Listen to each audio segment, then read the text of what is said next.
Hey everyone, I'm Lamar with the Healthcare Digital Marketing Podcast. I have Kyle with PatientPoint, and I'm excited to allow him just to share his knowledge and background.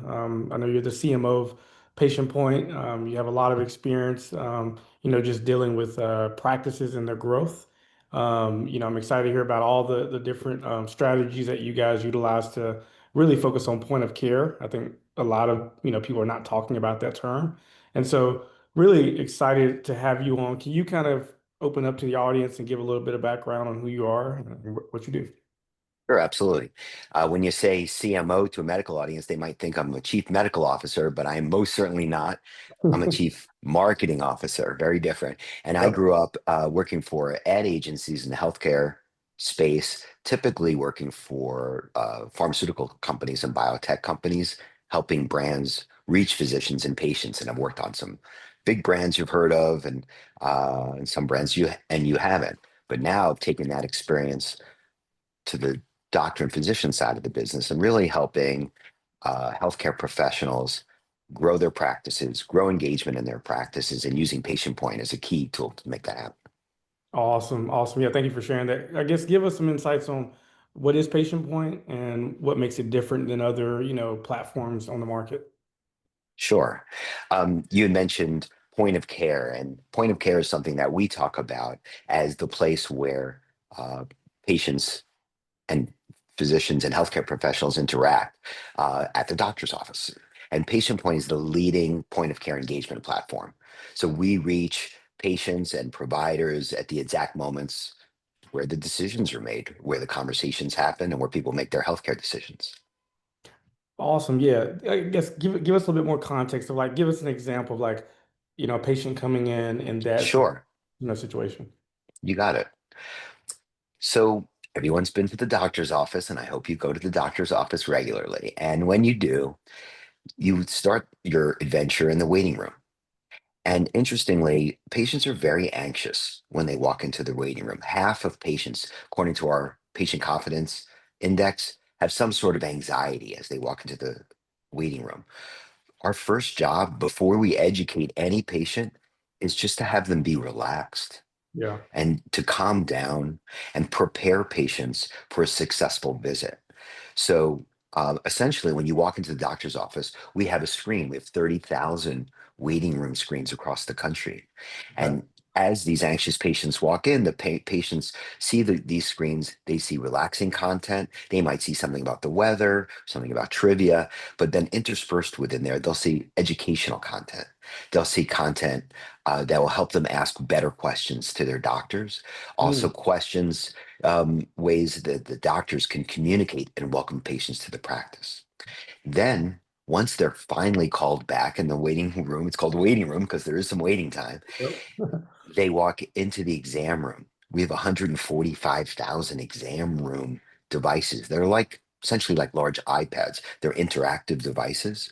And that's the place where there's this sacred doctor patient conversation. So when the patient walks in, you're sitting on the crinkly paper and you're very uncomfortable and you're waiting 7, 10, 12 minutes. And the only thing besides a couple of old tongue depressors or some anatomicals or things that are sitting around is this Yep. interactive screen. And in that screen, you can get all kinds of information that's specialty specific. So if you're in a gastro office, you're getting gastro information. An oncology office, you're getting oncology information. And there's much more to say about that. And then in the back office, where the HCPs gather, where NPs and PAs have lunch, where practice administrators are walking and glancing and go, we have screens back there as well. And the Okay. screens back there are for staff communication and staff education. So we have the opportunity to educate patients as they walk in, welcome them to the practice, have much more effective conversations between the doctor and the patient in the exam room, and then continue this sort of culture building, education, and engagement in the back office as well. That's awesome. Sounds very interesting when it comes to like technology, based on like when they walk in to the practice, till they get to the, the from the waiting room to the actual operatory where they're, potentially going through that treatment process. So it sounds like there's a lot of technology included in every aspect of their like their treatment, from what I'm hearing. Well, yes, it is. We have to think about the where we're meeting people where they are. So if you're a patient who's walking into an oncology office, you have a very different attitude and concerns than you do if someone who's walking into an OBGYN. Right. So, for example, the content on on the oncology screen, waiting room screens, are mostly about escapism. We don't Mm, have to tell patients who have cancer, you have cancer, you have cancer, you have cancer. We yep. want to keep them relaxed and asking great questions. When they walk into the exam room, a lot of patients in an oncology office will end up on chemotherapy and have Hmm. to have a chemotherapy port put in. That's a very common procedure. Yep. On our exam room screen, rather than the doctor or the NP or PA explaining what a chemotherapy port procedure is, they could Yep. press play on the screen. Patient and the caregiver watches. They go see another patient, bill for those services, come back into our room, answer any questions to the caregiver and the patient, bill for those services, and move on with their day. The patient's more educated, more relaxed, more comfortable, and then they could email or text it to their phone or to their home email. So it's really helpful for caregiver conversations. And that's so it's giving you an example how technology takes a specific specialty like oncology and aims exactly at their concern. Got it. Got it. That's awesome. So it can be interactive as well with the patient. As you know, can they touch the screen? Can they? Yes, Okay. Awesome. absolutely. Some of the most commonly touched things on the screen, the two most commonly things that are touched are 3D anatomy Okay. and procedure videos. So that's most typically used by the doctor explaining, here's your kidney, this is the area that's the problem, and they could spin it around, they could send it, circle it, or what have you, or press one of those procedure videos. Other things that are on there as well are just general educational content that the patient could play with while they're waiting for the doctor. Got it. That's pretty cool. And I think like from what I saw, you guys have reached over 30,000 practices. Like what's your takeaway from that scale? Like to get in front of that many, like have that impact in so many offices. So the scale, when we think about patient point, we talk about it as the network, the content, and the change. The Gotcha. network is exactly what you're asking about, the scale. When you have 30,000 offices and 145,000 devices, the scale shows up in the data and it shows up in the results. Mm, So that the size of the network, the educational content is made to be behavior changing. It's simple, it speaks to people where they are, and it uses a lot of the principles of behavior change to help patients and and frankly physicians through this sort of healthcare journey.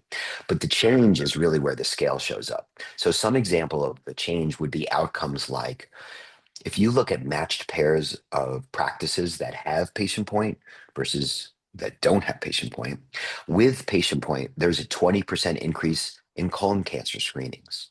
There's mm. a 45% increase in mammograms.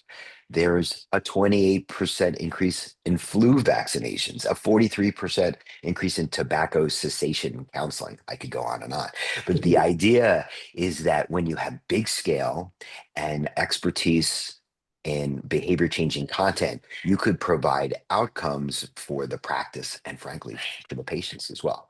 Yeah, that's so impactful because now they're getting information in a way that is not overwhelming, but it's interactive, it's educational, and it just really helps them like through whatever treatment they're going through, based on what I'm hearing in terms of the behavior change that you're talking about.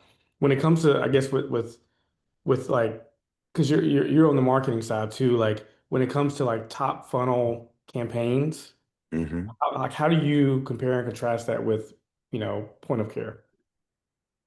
So when you're talking about top funnel campaigns, we're talking about how physicians would market their own practices to grow their practices. Is that what we're talking about? Right. Yeah. So we think about using the doctor's office itself as a marketing device. So when you walk into a patient point office, already you're getting a sense that it's a more contemporary office. It's a modern screen. It's showing cool animation and educational devices, the interactive devices. So the practice immediately feels more contemporary, which is definitely great for patient retention and things like that. And it's a business builder, as all of the percentages I was giving you before in terms of this counseling and screenings, et cetera. Those are revenue opportunities for a Right. doctor, of course. Overall, it's almost like, these doctors are certainly going into practice to make patients better, for sure. But when they work in a patient point practice, it's almost like we make better patients for them because they Mm, ask, right? They ask better questions, they have better interactions, they're just more engaged. And the thing is, patients really trust their doctor, even after all these years and yep. all the other opportunities and all the other options. We do something called the Patient Confidence Index every year. We've been running this same survey with a big panel with many patients, and the numbers don't change that much. It's 88% of patients trust their doctor. Yeah. And so when it comes down to it, we're trying to encourage that sacred space between the patient and the doctor to have just the best interaction possible. Yeah, no, that's awesome. And I think too that behavior ch change based on what I'm hearing is, the overall patient is being educated. Like they from the interaction to the technology, they're being educated on, just the overall, anatomy of their whatever they're going through, but their treatment, and being able to see it visually and taking them from when they walk through the door, to they're talking to the doctor. Like I think that's so powerful when it comes to that behavioral change and that satisfaction that you're talking about. I know everyone talks about AI, right? Like AI is Oh, taking. how did it take you so long to get to an AI question? Yeah, it was coming. I was gearing up for it. But like with AI, how is it changing Patient's Point's future, right, when it comes to patient communication? So I shared with the statistic from the Patient Confidence Index that 88% of patients trust their doctor. Hmm. Then the question is, what percent of patients trust AI alone to make healthcare decisions? And the Okay. answer from the Patient Confidence Index is 19%. 19%. So 88% trust their doctor, Yeah. 19% trust AI alone.